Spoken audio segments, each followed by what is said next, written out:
A deadly local crash involving a tractor trailer and a party bus in 2022 has led to alarming revelations about the current state of the trucking industry. 3 people were killed. Investigative reporter Chris Horn has already shown us how the truck driver lied to state police about having a second driver and later revealed a process for altering his logbook, making it appear he had more rest than he really did. Tonight, Chris looks at the larger picture of truck drivers under pressure to make their runs. Chris? Yeah, Tom, truck drivers are hauling more than cargo these days. They're carrying loads of worry, trying to keep up with demanding schedules. And if they don't, they fear that instead of being out on the road, they'll be out on the street. I hate to say it, I don't want to be on the road.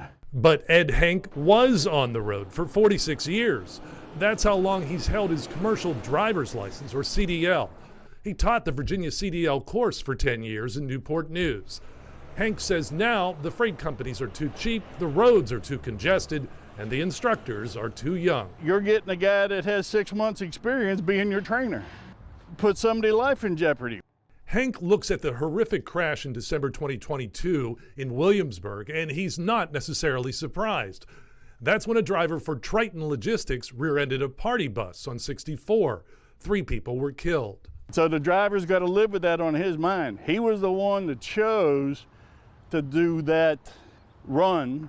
The Triton driver told federal investigators his company had a process where he could alter his electronic log.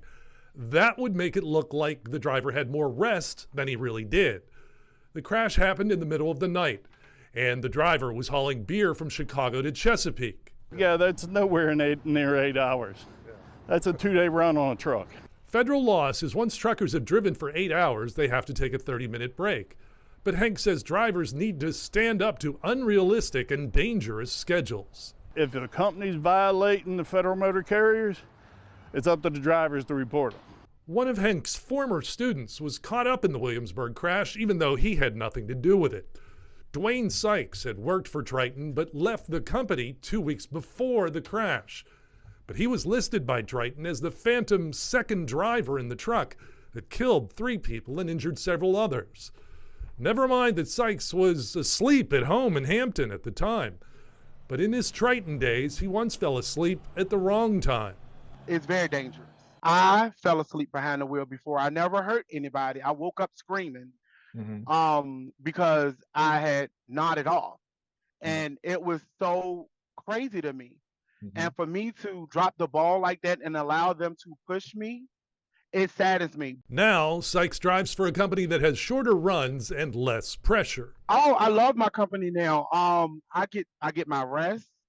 It feels good that I'm not out here making any mistakes. A recent report from Stacker and truckinfo.net looked at Department of Transportation data.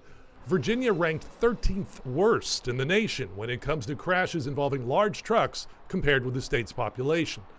The most recent study by the Federal Motor Carrier Safety Administration found that fatigue and work-related pressure were both among the top 7 factors associated with truck crashes. Sykes says it was easy to get caught up in that pressure. But because in fear of losing our job and, not being able to provide for our families, we pushed ourselves when we shouldn't have.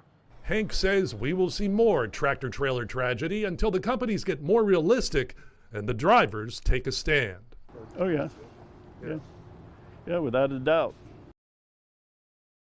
Triton had no comment on the federal findings of falsifying drivers' logs and non-existent second drivers. We checked federal courts nationwide, found no case yet involving Triton in that Williamsburg fatal crash. OSHA handles complaints about work conditions for truckers. We have that information on wavy.com. Chris Horn, 10 on your side.